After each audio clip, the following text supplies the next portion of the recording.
Hello everyone, welcome to season 2 episode 15 of struggle stories. आज के जो हमारे गेस्ट हैं उन्होंने अपने करियर की शुरुआत फार्मास्यूटिकल इंडस्ट्री से की एज अ मेडिकल रिप्रेजेंटेटिव और उसके बाद उन्होंने 2007 में डायरेक्ट सेलिंग इंडस्ट्री को ज्वाइन किया एज अ ट्रेनर और ऐसे ही उन्होंने लगातार 13 सालों तक टॉप नेशनल और इंटरनेशनल कंपनीज के साथ काम किया और अपनी इस जर्नी में उन्होंने अब बहुत सारे डिस्ट्रीब्यूटर्स की हेल्प की उन्हें ग्रो करने में। और हाल ही में 2020 के अंदर उन्होंने एक ट्रांसपेरेंट प्लेटफॉर्म लॉन्च किया है उन सभी लोगों के लिए जो डायरेक्ट सेलिंग इंडस्ट्री के अंदर अपना फ्यूचर बनाना चाहते हैं। तो चलिए मिलकर स्वागत करते हैं Dheeraj Singh ji. Good morning friends, मैं धीरज सिंह आप सबका स्वागत करता हूँ आज के इस बहुत ही इंपॉर्टेंट और इंटरेस्टिंग सेशन में। आज इस सेशन में हम बात करने वाले हैं अपनी हेल्थ की और हेल्थ से जुड़े नरिश के सारे प्रोडक्ट्स के बारे में। नमस्कार दोस्तों, कैसे हैं आप सब? और मैं आप सबका स्वागत करना चाहूंगा आज के इस प्रोग्राम में, स्पेशल प्रोग्राम में। और इनफैक्ट मैं इसे प्रोग्राम नहीं कहूंगा, इसे मैं एक लॉन्च सेशन कहूंगा, बिकॉज आज हम यहाँ पे लॉन्च करने जा रहे हैं एक अलग बेहतरीन quality, first time in India kind of thing. और ना केवल ये हमारे बिजनेस को और खूबसूरत बनाएगा और ऊंचाइयों तक लेके जाएगा, साथ ही साथ मेरे हर एक एसोसिएट को, हर एक स्मार्ट वैल्यू एसोसिएट को और स्मार्ट बनाने में मदद करेगा। और हम जैसे कि जानते ही हैं आज हमारा बिजनेस किस चीज का है। हमारा बिजनेस है, यू आर राइट, लोगों से मिलने का और लोगों से मिलने का, लोगों से बातचीत करने का, लोगों से अपने संबंध बढ़ाने का, अपने प्रोडक्ट लोगों तक पहुंचाने का।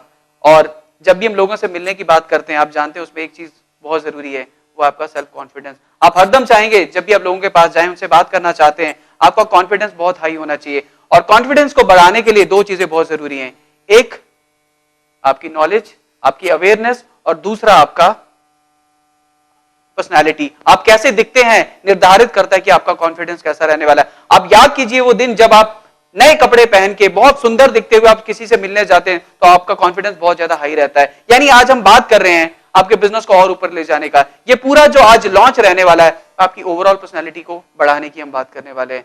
और ये पर्सनालिटी को बढ़ाने के लिए हमें हरदम ध्यान रखना चाहिए कि हमारा स्किन केयर यानी हमारी त्वचा बहुत साफ सुथरी रहनी चाहिए। तो आज ये जो पूरी कैटेगरी है, जो पूरा सेशन है, इस सेशन में हम बात करने वाले हैं स्किन केयर की। बिकॉज जब भी हम किसी से मिलने जाते हैं, ना केवल आपके कपड़े अच्छे होने चाहिए, साथ ही साथ आपकी त्वचा, आपकी स्किन भी उतनी ही अच्छी होनी चाहिए, ताकि आप जो पुरानी कहावत है उसको सच कर सके, first impression is the last impression. यानी आज जब भी इसके बाद हम मार्केट में जाएं, लोगों से मिलने जाएं, अपने प्रोडक्ट के बारे में बात करने जाएं, अपने बिजनेस के बारे में बात करने जाएं, हमारा पहला इंप्रेशन अच्छा रहना चाहिए। Hello sir, welcome to our struggle stories and thank you so much, आप पार्ट बनने के लिए आए हमारे स्ट्रगल स्टोरीज की इस सीरीज़ का। अभी तक हम जितना भी आपके बारे में जान पाए हैं उससे ये तो साफ है कि आपने अपनी जर्नी के अंदर बहुत कुछ फेस किया है। तो हम चाहेंगे कि धीरे धीरे कुछ क्वेश्चंस के थ्रू आप अपने एक्सपीरियंस को हमारी ऑडियंस के साथ भी शेयर करें। तो मेरा सबसे पहला सवाल तो आपसे यही है कि आपने फार्मास्यूटिकल इंडस्ट्री से स्टार्ट किया, उसके बाद आप डायरेक्ट सेलिंग के अंदर किस वजह से, उसके पीछे रीज़न क्या रहा? Thank you so much. First of all मैं आप सबको, आपकी पूरी टिग्नोटी की पूरी टीम को मैं धन्यवाद देना चाहूँगा कि आपने मुझे अपने शो में आज बुलाया है और इसका मैं पार्ट बन पाया हूँ। और जैसे कि आपका सवाल है कि मैं फार्मास्यूटिकल इंडस्ट्री से डायरेक्ट सेलिंग तक कैसे आया, सो फार्मास्यूटिकल इंडस्ट्री मेरी पहली चॉइस नहीं रही है। तो मैं अपना थोड़ा सा बैकग्राउंड और बचपन के बारे में बताना चाहूँगा। I belongs to a army background. मेरे पिताजी आर्मी में थे और मैं एक पूरे कैंट एरिया में, जो कहते हैं ना, परवरिश हुई है। एक ऐसा बच्चा जो शुरुआत से जिसके दो ही ड्रीम थे, या तो फौज में जाए या क्रिकेट खेले, है ना। दो ही चीज़ें मुझे बहुत पसंद थी और जैसे जैसे आगे बढ़ता चला गया जीवन में यही दो चीज़ें करने की चाहत थी। लेकिन जैसे ग्रेजुएशन और स्कूलिंग मेरी ख़त्म हुई तो मैं बहुत ज़्यादा स्टूडियस नहीं था। मैं, to be very frank with you, मैं पढ़ाई लिखाई में बहुत ज़्यादा अच्छा नहीं था, तो उतने स्कोर्स में नहीं कर पाया और मैं दोनों ही जो चीज़ें अपने जीवन में करना चाहता था उन दोनों में ही फेल हो गया। ना मैं आर्मी में हूँ आज के समय पे और ना ही मैं क्रिकेटर बन पाया। तो एक समय जीवन में ऐसा आ गया कि जब ये सोचना पड़ा कि अब किया क्या जाए, बिकॉज इन दोनों के लिए मैं ट्रेंड था बिकॉज आप जानते हैं कि आर्मी बैकग्राउंड से अगर कोई बच्चा हो तो उसने सारे जीवन भर दो ही चीज़ें देखी होंगी, एक फौजियों की दौड़ और उनकी बातें घर पे, और दूसरा जब सारे दिन आप क्रिकेट खेलते हो तो आपने सचिन तेंदुलकर के अलावा और कोई नाम ही नहीं सुना होगा। नहीं। तो जब ग्रेजुएशन हुई और स्कूलिंग मेरी ख़त्म हुई तो आप मानेंगे नहीं, आज मैं जिस मर्जी मुकाम पे हूँ, लेकिन उस समय ये कहा गया मेरे परिवार को, मेरे पिताजी को कि आपका बच्चा इस जीवन में कुछ नहीं कर सकता, बिकॉज मेरे हाईएस्ट मार्क्स मेरी सारी स्कूलिंग और सारी ग्रेजुएशन में मिला के 54% was my highest in the 10th class and I did my graduation. मतलब ये मैं बड़े प्राउड के साथ कह रहा हूँ कि मैंने 3 साल की डिग्री 4 साल में ख़त्म की थी। एंड आई वॉज रिजेक्टेड, क्या कहते हैं ना, हर तरीके से कि ये कुछ नहीं कर सकता। And I belong to a family जहाँ पे मेरा छोटा भाई ही इज़ मतलब मैं आज आप सबके सामने कह रहा हूँ कि ही इज़ मेंटली चैलेंज्ड। तो बहुत सारी परेशानियाँ थी घर पे, पिताजी फ़ौज में थे, भाई मेंटली चैलेंज था और मैं बहुत अच्छा पढ़ाई में नहीं था। तो सडनली फिर अब क्या किया जाए, जीवन में कुछ तो करना था। तो हमने फर्स्ट जॉब मैंने जो अपनी ज्वाइन करी वो as a call centre executive in Airtel में उस समय मैंने शुरू किया। आई थिंक 2001 की बात है, 2001 में मैं कॉल सेंटर में मैंने ज्वाइन किया चंडीगढ़ में। 6 महीने जॉब करी और उसके बाद मुझे ये बोला गया कि इससे तो शायद आप अपना परिवार नहीं चला पाओगे और जीवन में क्या कर पाओगे। So one of my friend told me why don't you join pharmaceutical industry, because यहाँ पे आप अच्छा अपना करियर बना सकते हो। सो मैंने एक बहुत दूर चंडीगढ़ से एक जगह है, हिसार करके जगह है, आपने सुना होगा, इट इज़ वेरी फार। और मेरे पिताजी जब चंडीगढ़ से मूव हो गए थे जेन में, बिकॉज आई बिलोंग्स टू जेन के, मैं जम्मू से हूँ, माता वैष्णो देवी के चरणों में हम लोग रहते हैं, तो उनका आशीर्वाद था। तो पिताजी जब चले गए तो मेरे पास एक सिर्फ स्कूटर होता था, NV वेस्पा चंडीगढ़ में बहुत यूज़ होता है, तो कॉलेज टाइम पे उसी में जाता था।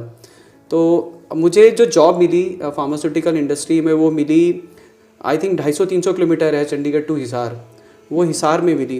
And I didn't know anybody in Hisar, लेकिन मुझे ज्वाइन करना था तो मेरे पास स्कूटर था, स्कूटर में मैंने सामान रखा अपना सारा, बैग, मतलब कॉलेज पास आउट एक बच्चा जिसको कोई नहीं जानता हिसार में, बैग मैंने अपने आगे रखा, 2 बैग मैंने पीछे टांगे और मैं हिसार के लिए निकल गया। हिसार पहुंचा शाम को 6:30-7 बजे और वहाँ जाके मैंने एक PCO में, तब PCO और STDs होते थे, मैंने उनको बोला कि मैं नया आया हूँ, मुझे यहाँ कोई घर चाहिए रहने के लिए। तो उन्होंने मुझे एक PG रेफ़र किया, मैं वहाँ PG में रहना शुरू किया और मैंने जॉब करी वहाँ पे 5-6 महीने। Then I got a opportunity to work with Cipla, मतलब it's a very big pharmaceutical company, and in my home town मैं जम्मू वापस आ गया और पेरेंट्स के साथ रहने लगा। लेकिन इस दौरान दोनों ही कंपनीज़ में मैंने क्या देखा कि pharmaceutical industry is a very tough industry to work. मैं कहता हूँ कि फ़ौज की कहते हैं ना, जब आप रिक्रूट जब जाता है, जो उतनी मेहनत उसको करनी पड़ती है, उतनी एक सेल्समैन को, मैं बेसिकली अपने आप को हरदम सेल्समैन कहता हूँ कि मैं सेल से जुड़ा आदमी हूँ। और जो इंसान कुछ बेच नहीं सकता वो कुछ कर नहीं सकता है। अगर आपको अपने जीवन में सक्सेसफुल होना है तो आपको आज नहीं तो कल बेचना सीखना पड़ेगा, चाहे अपनी बातों को बेचना हो, चाहे अपने विचारों को बेचना हो, चाहे कोई फिजिकल प्रोडक्ट बेचना हो, ये तो आपको सीखना ही पड़ेगा। तो आपकी सेलिंग स्किल्स बहुत अच्छी होनी चाहिए। सो फार्मास्यूटिकल इंडस्ट्री ने मुझे वो अपॉर्चुनिटी दी और मैं वहाँ पे ये कहता हूँ ना, अपने अंदर एक कला को पैदा कर पाया, जिसको कहते हैं बेचने की कला, अपने आप को सामने रखने की कला। और पढ़ने की अपॉर्चुनिटी दी, पढ़ने की इसलिए अपॉर्चुनिटी दी क्योंकि बचपन में नहीं पढ़ा तभी स्कोर अच्छे नहीं आए, लेकिन बाद में ये रियलाइज़ हुआ कि पढ़ाई बहुत ज़रूरी है और वो बाद में करनी पड़ी फार्मास्यूटिकल इंडस्ट्री के दौरान। सो जिन मॉलिक्यूल्स, जिन सेल्स, जिन बॉडी के ऑर्गन से मैं घबराता था, डरता था पढ़ने के लिए, फिजिक्स और केमिस्ट्री से, वो फार्मास्यूटिकल इंडस्ट्री में मेरे लिए वो एक मजबूरी बन गई कि बेटा पढ़ेगा नहीं, इनको अंडरस्टैंड नहीं करेगा तो डॉक्टर से बात नहीं कर पाएगा, तो मुझे पढ़ना पड़ा। सो सेलिंग स्किल्स एंड जो कंटेंट है दोनों मेरा वहाँ पे प्रिपेयर हुआ। Wild working for pharmaceutical industry मुझे ट्रेनर का प्रोफाइल बहुत अच्छा लगा। मैंने कहा ये नौकरी सही है, मैं क्या थैला लेके दवाइयाँ बेचता रहता हूँ, ये बंदे की नौकरी ज़्यादा बढ़िया, टाई पहनता आता है, स्टेज पे सब कुछ समझाता है, मस्त है, ये यही करना है मुझे। मतलब एक ड्रीम पैदा हो गया कि ट्रेनर बनना है अब। और तो कहते हैं जब दिल से आप कुछ चाहते हो तो भगवान अपने आप रास्ते वो खोल देता है, और वैसे ही हुआ। मैं 3-4 साल ऐसे कुछ गुजर गए, मैं फार्मास्यूटिकल इंडस्ट्री में मैंने बहुत अच्छा किया और मुझे बहुत अच्छा लगने लगा, मैं पैसे भी कमाने लगा, परिवार वाले भी किसी हद तक, पेरेंट्स भी लगा कि हाँ हमारा बेटा कुछ कर सकता है, महीने का 10-15 हज़ार रुपये कमा रहा है, तो it is good income to have. हाँ, फिर मुझे कॉल आती है एक बड़ी डायरेक्ट सेलिंग कंपनी से और उसमें प्रोफाइल था ट्रेनर का, तो मैंने माता वैष्णो देवी को थैंक यू कहा कि यार फाइनली आपने जो मेरी ड्रीम था उसको पूरा करने के लिए आपने अपॉर्चुनिटी मुझे दी। और इस तरह से मेरा पहला जो वो होता है ना, जो सपना था नॉट डायरेक्ट सेलिंग, ट्रेनर बनने का। मुझे नहीं पता था डायरेक्ट सेलिंग क्या होती है, मुझे इतना पता था कि मुझे ट्रेनर बनना है। और मेरे सामने वो अपॉर्चुनिटी आज सामने आके खड़ी है। मैंने इंटरव्यू दिया and I got selected for that company. It's a very big brand और I had worked for a long time in that company and I have learned a lot in that. Wow, so nice. Actually आपने जहाँ से भी शुरुआत की, सबसे पहले लोग, ज़्यादातर यही होता है कि जो सक्सेसफुल इंसान होता है वो कहीं ना कहीं अपने बैकग्राउंड में फेलियर ही कहलाता है। तो बेसिकली हमें हमारे फेलियर से डरना नहीं चाहिए, बल्कि उनको साथ लेके अपने आप को प्रूव करने का स्पिरिट रखना चाहिए। ये बिल्कुल सही कहा आपने। और ये मैंने कहाँ से सीखा? मैंने अपने पिताजी से सीखा। और उस बैकग्राउंड, आई एम थैंकफुल कि मैं एक फ़ौजी के घर में पैदा हुआ था। क्यों कह रहा हूँ ऐसा? बिकॉज एसएसबी के लिए जब हम लोग प्रिपेयर करते थे अपने आप को, मतलब I did not get selected, but what I have learned कि जब आपको सिलेक्ट किया जाता है तो आपका ये ज़रूर देखा जाता है कि इंसान कितनी बार फेल हुआ है लाइफ में। क्योंकि अगर आप फेल हुए तो आपको उठ के, क्या कहते हैं ना, गिरे हुए को उठ के भागने की शक्ति होती है। उसको पता है कि ये फेलियर सहने के बाद ये लाइफ में इसको पता है कि कैसे इससे जूझना है। और जो इंसान कभी ज़िंदगी में फेल ही नहीं हुआ, जब उसके सामने फेलियर आएगा वो उसके लिए उठना बहुत मुश्किल हो जाता है। तो I am thankful and I would tell people कि अगर आप ज़िंदगी में आज फेल हो रहे हैं, अगर ऐसा कुछ आप काम कर रहे हैं जिसमें आज अभी तक सक्सेसफुल नहीं हो पाए, तो आप सही रास्ते पे चल रहे हैं। बस वो कंसिस्टेंसी और परसिस्टेंसी, दो चीज़ें ना, उसमें बने रहना बहुत इंपॉर्टेंट रहता है। सक्सेस आपको ज़रूर मिलेगी। बिल्कुल, और सक्सेस हमेशा स्ट्रगल के बाद ही मिलती है। और आपका प्रोग्राम भी उसी नाम से, और ये बिल्कुल सही है। जी, thank you so much. Actually हमने नाम यही सोच के लिखा था। हर कोई, जहाँ देखो, स्ट्रगल के बारे में कोई बात नहीं करता है। हर कोई उसी इंसान को पूछता है जो सक्सेसफुल हो गया है, लेकिन उस सक्सेस के पीछे कितना स्ट्रगल है। हर इंसान स्ट्रगल से डरता है, लेकिन struggle is the part of your success. ये कोई नहीं समझता। Very true, very true. और ये डायरेक्ट सेलिंग में बहुत इंपॉर्टेंट है, जहाँ पे लोग आज लीडर्स, बहुत सारी कंपनीज में देखता हूँ, वो अपनी बड़ी बड़ी गाड़ियों और मर्सिडीज़ की बातें करते हैं ना। लोग उनको देख के पागल हो जाते हैं, दीवाने हो जाते हैं, उनके जैसा बनना चाहते हैं। लेकिन शायद उसके पीछे की मेहनत कोई नहीं जानता कि उसने कितना स्ट्रगल किया होगा, कितनी मेहनत करी होगी, तब वो गाड़ी वहाँ तक पहुँची है। तो हमें गाड़ी का ड्रीम तो ज़रूर रखना है, या किसी एक व्यक्ति को आपने फॉलो ज़रूर अपने जीवन में करना है, लेकिन आप सबसे ज़रूरी है कि आप उसके पिछले 10 सालों का जो उसका स्ट्रगल रहा है उसको भी आपको ध्यान में रखना चाहिए। आप उसको फॉलो कीजिए, लेकिन साथ साथ उसके उस मेहनत को भी फॉलो कीजिए, तभी आप सेम रिजल्ट पे पहुंच पाएंगे। अदरवाइज मैं कहूँगा इट इज़ इम्पॉसिबल कि आप सेम रिजल्ट अचीव कर सकें उसकी बिना स्ट्रगल को झेले। बिल्कुल बिल्कुल। अभी जैसे आपने बताया स्ट्रगल इज़ द पार्ट, जैसे अभी हम बात कर रहे हैं, तो लेकिन डायरेक्ट सेलिंग के अंदर हम बहुत बार देखते हैं कि लोग कहते हैं कि आप कुछ दिन के अंदर या फिर 6 साल, कुछ महीने आप मेहनत कीजिए और उसके बाद आप सक्सेसफुल हो जाएंगे, ये गाड़ी आपकी हो जाएगी, बंगला आपका हो जाएगा। क्या ऐसा पॉसिबल है? मैंने अपने जीवन में ऐसे 1-2 चमत्कार देखे होंगे, मैं इनको चमत्कार ही कहूँगा। और चमत्कारिक रिजल्ट ऐसे कुछ नहीं होते हैं। आपको कोई भी ऐसी चीज़ या कोई भी ऐसा व्यक्ति अगर आपको कहता है कि आज करिए और कल आप रातों रात अमीर होने वाले हैं, तो सरासर झूठ है। ऐसे लोगों से बचिए। आप ये ज़रूर पॉसिबल है कि अगर आप किसी भी कंपनी में, किसी भी प्लेटफॉर्म में, किसी भी काम में कुछ सालों तक रेगुलर आप मेहनत करते हैं, कुछ वर्क एथिक्स को फॉलो करते हैं, तो आप उन चीज़ों को ज़रूर हासिल कर सकते हैं। लेकिन ये कहना कि आज मैं इस पर्टिकुलर प्लेटफॉर्म में जुड़ता हूँ या इस पर्टिकुलर प्लान में काम करना शुरू करता हूँ, इस प्रोडक्ट को इस्तेमाल करता हूँ और आज से हफ्ते के बाद मेरे घर के बाहर एक बहुत बड़ी गाड़ी खड़ी होने वाली है, तो शायद, मुझे तो नहीं लगता। मैंने अपने करियर में जितना भी अभी तक एक्सपीरियंस किया है, महसूस किया है, लोगों से मिला हूँ, और तो ये मुझे नहीं लगता है कि सही बात है। क्योंकि ज़्यादातर लोग तो यही बोल के किसी को प्लान दिखाते हैं या फिर यही बोल के अपनी कंपनी ज्वाइन करवा लेते हैं कि आप आइए और 6 महीने ही तुमको काम करना है और उसके बाद तो गाड़ी बंगला सब तुम्हारा। ये सरासर झूठ है। हमने तो एक्सपीरियंस किया, लेकिन कोई इस चीज़ को कैसे पहचान सकता है कि कौन सी कंपनी उसके लिए सही है? क्योंकि जो व्यक्ति जिस कंपनी में होता है उसके लिए वही कंपनी सबसे बेस्ट होती है। देखिए मैम, मेरे हिसाब से हर कंपनी अच्छी है जी। हर प्लेटफॉर्म बहुत सही है, हर कंपनी के प्रोडक्ट बहुत अच्छे हैं।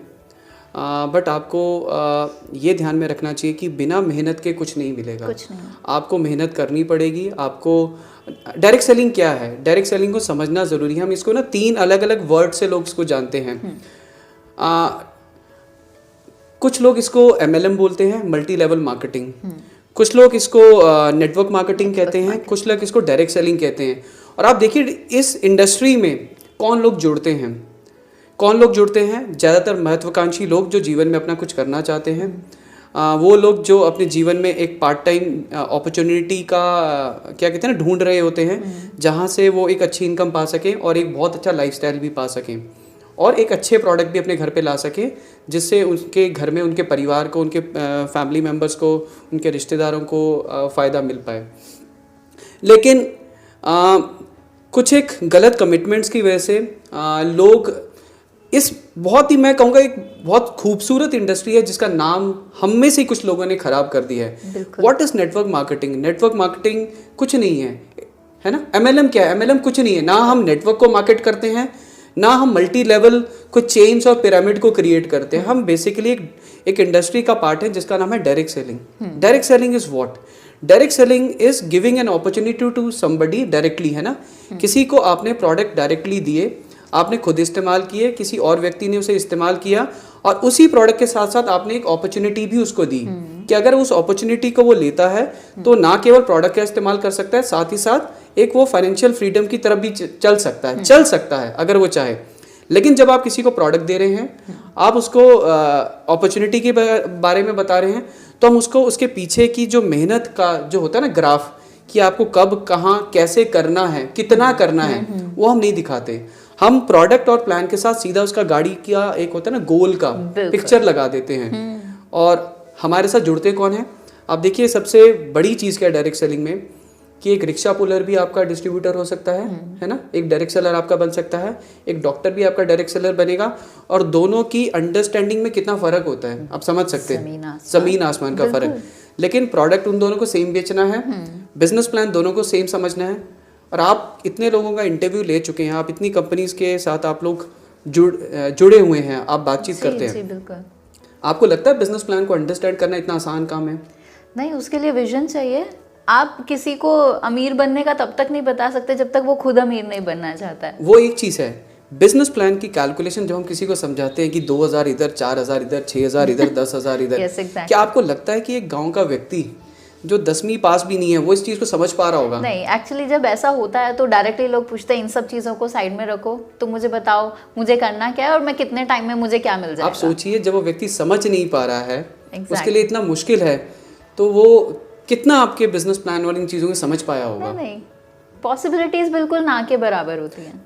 तो मेरे हिसाब से आपने जो सवाल पूछा था, सही कंपनी कौन सी है, कोई भी ऐसी कंपनी, कोई भी ऐसा प्लेटफॉर्म जो अपनी चीज़ों को सिंप्लीफाइड रखे, लोगों की अंडरस्टैंडिंग के लेवल का रखे, उनको इजीली समझ में आए, कौन सी भाषा का इस्तेमाल करे जो लोगों को समझ में आती हो, है ना। मेरे लिए what is the best way of communication, है ना, मेरा प्रेफरेंस हरदम रहता है कि मैं जितना हो सके लोगों की लैंग्वेज में बात करूं जो लोगों को समझ में आए। बिल्कुल। क्योंकि अगर समझ में ही नहीं आया, हो सकता है मैं सुनने में बहुत अच्छा लगूं, मेरी लैंग्वेज लोगों को बहुत लगे कि यार क्लासी है, बट दैट मतलब वो किसी काम की नहीं अगर लोगों को समझ में नहीं आती है। For us direct selling is emotional business, emotional weaver, जहाँ पे we are connected to each other, लोग एक दूसरे से जुड़े हुए हैं। वो प्रोडक्ट बाद में लेते हैं, सबसे पहले आपकी बातों को लेते हैं।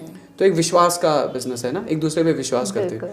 गलत कमिटमेंट्स ना करे जो कंपनी, सही चीज़ें तथ्य सामने रखे, लोगों को ट्रेन करे, उनको एजुकेट करे, सही प्रोडक्ट दे, सही दाम पर दे और सही समय पे हर वो चीज़ करे जो लेजिटिमेट है as per the rules and guidelines है। Okay, exactly. अभी जैसे हमने आपके बारे में जाना है तो हमें ये तो पता लगा कि आपने बहुत सारी कंपनीज के साथ एज अ ट्रेनर काम किया मैनेजमेंट टीम के अंदर, तो आपके बहुत सारे एक्सपीरियंसेस रहे होंगे इस दौरान, आपके 13 साल के एक्सपीरियंस के अंदर। तो मैं चाहूँगी कुछ ऐसी बहुत ज़रूरी बातें जो सभी को पता होनी चाहिए, तो कुछ हमारे यूज़र्स को भी बताइए, व्यूअर्स को। देखिए इसमें सबसे ज़रूरी क्या है, आप जब भी किसी कंपनी का क्या कहते हैं ना, आप चुनते हैं कि मुझे किस कंपनी के साथ जुड़ना है, सबसे पहले आप कंपनी को नहीं चुनते हैं, आप व्यक्ति को चुनते हैं, है ना। exactly. कंपनी कभी आपके घर पे नहीं पहुंच रही है, आप उस व्यक्ति के साथ जुड़ रहे हैं। सो आप ऑब्वियसली आप लोग उन पर ट्रस्ट करते होंगे, उस व्यक्ति को जानते होंगे, तो आप हर तरीके से पहले तथ्य जान लें, कंपनी का बैकग्राउंड आप चेक कर सकते हैं, आप व्यक्ति के बारे में जानते हैं। कोई भी ऐसा व्यक्ति जो आपको रातों रात अमीर बनाने की बात कह रहा हो, कोई भी ऐसा प्रोडक्ट जो चमत्कारी हो और अगले दिन ही आपको बीमारियों से ठीक करने वाला हो, तो वो चीज़ें सही नहीं है। मुझे व्यक्तिगत रूप से ये चीज़ें सही नहीं लगती हैं, क्योंकि ऐसा कुछ नहीं होता है, ऐसा कुछ नहीं होता है। और इसमें समय लगता है, आपको मेहनत करनी पड़ती है, आपको कुछ चीज़ों को, एक प्रोसेस है उसको फॉलो करना पड़ता है, तब आप आगे बढ़ पाते हैं।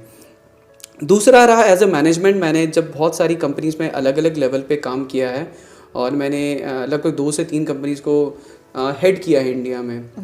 और ना केवल ट्रेनिंग में, ऑपरेशंस में, मतलब ओवरऑल हेड किया है। तो मैंने क्या पाया है, चाहे वो इंडियन कंपनी हो, चाहे एक इंटरनेशनल फॉरेन कंपनी हो, कोई भी ऐसी कंपनी जहाँ पे डिस्ट्रीब्यूटर, डायरेक्ट सेलर और मैनेजमेंट के बीच में गैप रहता है, कम्युनिकेशन गैप, वहाँ पे चैलेंजेस ज़्यादा रहते हैं, है ना। तो वो कोशिश करनी चाहिए कि मैनेजमेंट और डिस्ट्रीब्यूटर लीडर्स के बीच में जो गैप है, कम्युनिकेशन गैप है, वो नहीं रहना चाहिए। बिकॉज मार्केट में कौन काम करता है, एक डिस्ट्रीब्यूटर, एक डायरेक्ट सेलर काम करता है। ही नोज कि क्या चल रहा है ना, क्या नहीं चल रहा है, क्या चीज़ें होनी चाहिए। तो हमें राइट फीडबैक लेनी चाहिए अपने डिस्ट्रीब्यूटर से, कंपनीज को भी लेनी चाहिए और अकॉर्डिंगली अपनी स्ट्रैटेजीज पे काम करना चाहिए। सो आई एम नॉट सेइंग कि 100% मैनेजमेंट को लीडर्स पे डिपेंडेंट होना चाहिए, बट ये ज़रूरी है कि आप राइट फीडबैक लेके अकॉर्डिंगली उस पर हम लोग काम कर सकते हैं। प्रोडक्ट आपके सही होने चाहिए, सही होने चाहिए मतलब आपके product as per the need and demand of the market होना चाहिए। मी टू पे हमें नहीं जाना चाहिए कि पर्टिकुलरली वो कंपनी इस पे बहुत अच्छा कर रही है तो मुझे भी इस पे आना चाहिए। मुझे अपनी इंडस्ट्री को, अपनी कंपनी को अंडरस्टैंड करते हुए प्रोडक्ट को लॉन्च करना चाहिए। प्राइसिंग बहुत इंपॉर्टेंट है। आप इंडिया जैसी मार्केट में जब काम कर रहे हो, मेरा ये मानना है कि हम लोग यूरोप में नहीं है, हम लोग हिंदुस्तान में हैं, इंडिया में हैं।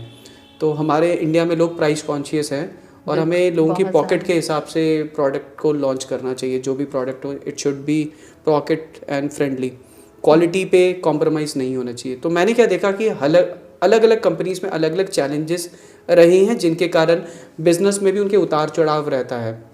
और एक जो सबसे बड़ी चीज़ है, हम लोगों ने ही कंपनी को, इस इंडस्ट्री को ख़राब किया है। स्पेशली जितने भी नई कंपनीज मार्केट में आती हैं, वो गलत कमिटमेंट्स करती हैं लोगों के साथ, बहुत जल्दी ग्रो करने के चक्कर में कई तरह की गलत चीज़ें फैलाना शुरू कर देती हैं, जिसकी वजह से लोगों के साथ भी धोखा होता है और इंडस्ट्री का नाम भी खराब होता है। वो बिल्कुल नहीं होना चाहिए। सर, आपकी नज़र में बहुत सारी डायरेक्ट सेलिंग कंपनीज किस तरह से लोगों की जिंदगियों के अंदर बदलाव ला रही हैं, पॉजिटिव चेंजेस?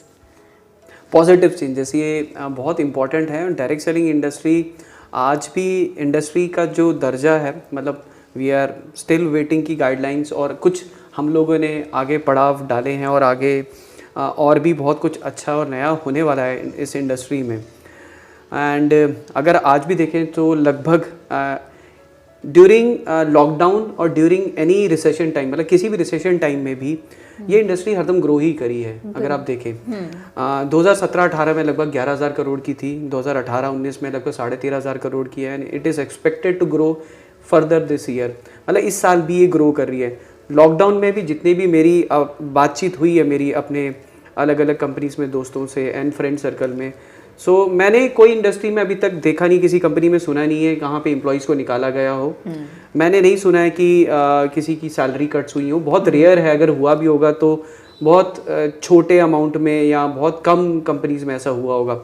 डिस्ट्रीब्यूटर लीडर्स जो अपना काम कर रहे थे, उनको कहीं पे भी उनकी इनकम में कमी नहीं हुई है। आई हैव सीन कि हर वो कंपनी हिंदुस्तान में ग्रो हुई है during this lockdown period, also corona के टाइम पे, जो अच्छा कर रही थी, अच्छा कर रही हैं और अच्छा आगे भी करेंगी।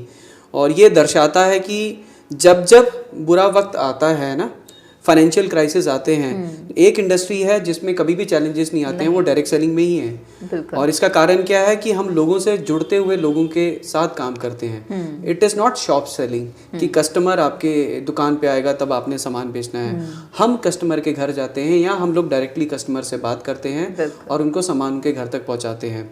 और उससे भी बड़ी चीज़ है, आज ये विमेन एम्पावरमेंट पे ये इंडस्ट्री बहुत बड़ा काम कर रही है। आज देखिए कि कुल जनसंख्या का जितना टोटल लोग आज डायरेक्ट सेलर्स हिंदुस्तान में हैं, उसकी 50% जो डिस्ट्रीब्यूटर्स हैं वो महिलाएं हैं। तो विमेन एम्पावरमेंट पे एक बहुत बड़ा काम कर रही हैं।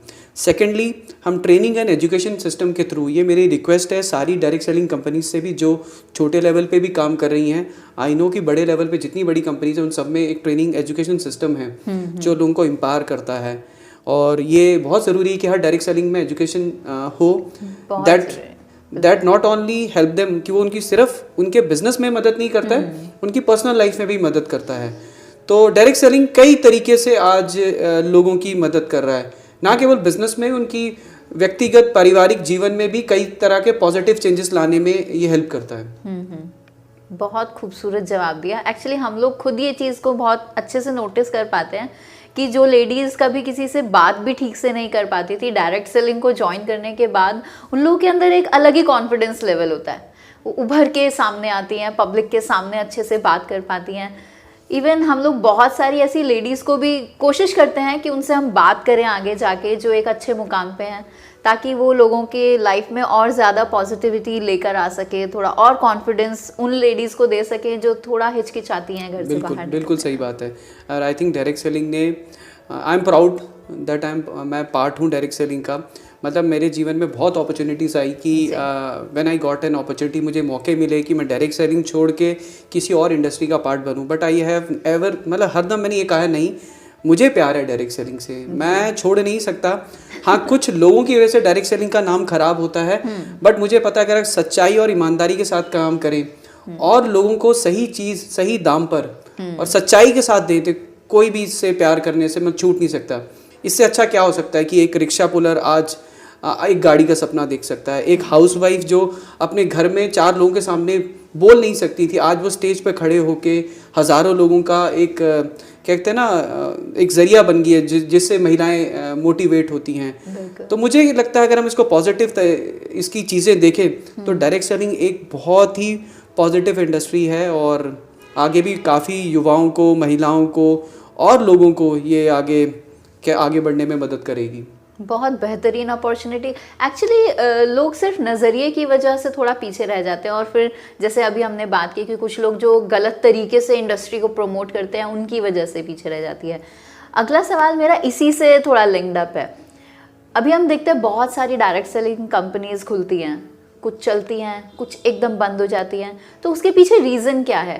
क्या वो फ्रॉड करने के लिए ही आई होती है मार्केट के अंदर कि कुछ समय रह के पैसा जुटाया जाए और फिर वहाँ से चला वाइंड अप कर दिया जाए कंपनीज को? क्योंकि जब भी कोई कंपनी से कोई भी व्यक्ति जुड़ता है तो उसके सपने कंपनी से जुड़ जाते हैं।